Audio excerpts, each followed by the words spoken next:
Hi everybody, I'm waiting for a friend. We're getting coffee together and I have a couple minutes and I want to record this video.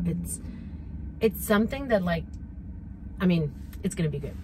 So when you have some goals and when you have like these big dreams about whatever you're doing, and years later there's this incredible opportunity that appears to you, and it's something that it's almost like it's not real, and you're super excited about it and humbled, and I'm speaking from me and Chris's perspective.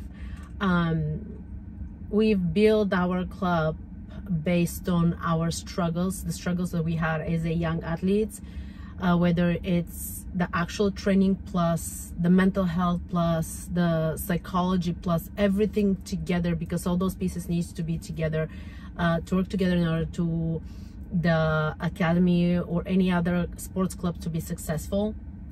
We wanted to make sure that like our athletes are feeling great coming in training, and nobody's better than the other one when they're in the club. Yeah, the results are different, but our athletes don't separate each other from great to whatever that is. And sorry, my husband sent me a text message and I was reading it. So with that being said, the culture for me was one of the most important things when I was younger, and from a very young age I knew I'm gonna have a fencing club. I just knew. Chris wasn't that case. Chris was into banking and financing. That's what he was studying in high school. And so I told him, okay, you're gonna do your thing. I want to be a coach. I want to have a fencing club, and I want to create a culture that I've never had. I want to create a culture where everybody feels safe and excited to be part of, where everybody feels that that's how they can accelerate, not only fencing wise, we're talking about in life, because sports are up to a certain age, and some people don't even achieve close to what they're setting up as goals. And for me it was more like, what kind of foundation we give to those kids, what kind of support can we give them regardless of their fencing skills and all those things. So when this opportunity just appeared and out of the blue, and it was interesting how it was said, like, because of your reputation, because people love what you do and all those things. And for me it was so humbling, because it's almost like it's because of what we've created. It's because finally, like, oh yeah, people are acknowledging that what we have been working for years to create as a culture, and it's almost like a validation of your work that actually you did it right, you did it correctly. And that's not like, oh, we're done working hard. This is a daily thing. This is a daily thing where you keep kids in check, making sure their behavior, making sure like their mental health, their confidence, all those things are constantly together. This is not like you set up something and then it's running on its own. This is like, it doesn't work that way. So with that being said, like we've been like extremely like humbled by this opportunity, but I'm not gonna go into details. And we appreciate every single person that have supported us and said such a kind things about us. But at the same time, sometimes you feel like it's not the right time for you. There are other things that right now you're focused on, and sometimes in life you never know when the opportunities will come, and you gotta figure out at the moment if it's the right opportunity for you. And we just had to pass this opportunity at the time just because it wasn't the right timing for us. And whether this opportunity will come back eventually in a couple of years, we don't know. But you gotta be at peace with the decision you made, and this doesn't mean that we're not gonna support in any shape or form if this organization needs us. It's just like the focus is different at the moment, and to me, being at the academy, it's everything I've always wanted. And I remember I was telling Chris Friday practice, like, I just felt so good at where we are. I just felt so good with the decisions we have made through the years. I just felt good with the fact that we had to say no to a lot of things and say yes to a lot of things, and just staying true to yourself, just knowing who you are, know your value, don't letting anybody undervalue you. Make sure that you focus on the goal regardless of what is happening with other people. Like, you're gonna have drama and this and that. Just focus on your goal. What is the bigger goal? So you don't let all this drama suck your energy, and you're trying to just do it. Just do it.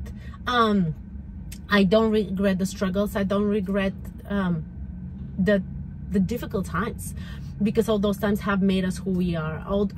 We're gonna have those times too. It's just, this is how life is. I don't think like you crack the code and all is rainbows and unicorns from now, because you have different kids, different generations, different struggles. Everything is changing. The social media, the kids are struggling majorly with the social media. So we as coaches and we as parents, because I feel like we as coaches, we are parents to those kids, like we fight their battles with them. It's like it's crazy. It's crazy, and we have so much on our shoulders, not only us, me and Chris, like every single coach in any sport.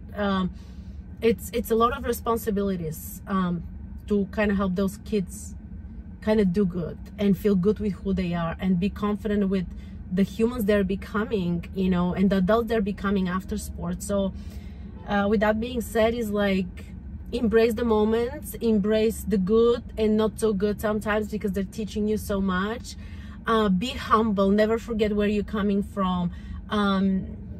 Be open to kind of extend your hand to help when somebody is in need, whether it's from your club or not, just with the kind words. So just being there for them, because sometimes, you know, kids struggle and sometimes people don't recognize that, and maybe you're the only hope to just say something nice to them that it's gonna make their day, and maybe it's gonna change completely the outlook of things. And yeah, and I hope this video is more like inspiring. I'm not giving you lesson how to open a club or how to run your club. Everybody has their own vision, and I feel like if you're focusing on the greater good, like the impact you want to do, I think you're doing something right. We're learning every day. We get better. We're trying to get better every day, every season, with every generation. And I'm grateful for everybody has been part of our clubs, and everybody that is part right now and the future, just because they're helping us become better. We're not going to become better on our own. It's a teamwork. It's the parents, the fencers, the coaches, the culture you created, the goals, and all those things. So thank you guys for watching. Probably more videos are coming. I'm gonna have more sittings, like picking up the kids in the car. So yeah, with Chris, we're trying to create something where it's like we sit, we record, and we move on, but sometimes it's very difficult. So now I'm recording with my phone. I have no microphone because all my microphones fail me. I'm gonna figure out something else, and I'll see you in my next video. Thank you. Not only my next video, our next video. I'll guys see you soon, and just subscribe to the YouTube channel if this is going to YouTube, and follow us on Instagram. And any questions you have, any requests for any videos you have, we're kind of open to discuss anything, and we're not going to discuss who is asking us this question. And we have a lot to say, and for certain subjects we're going to be a little bit quiet for some time, and for others not. It's just everything is timing, and yeah, we're going to be okay. You're all gonna be okay. All right guys, have a good one, and I'll see you next time. Bye.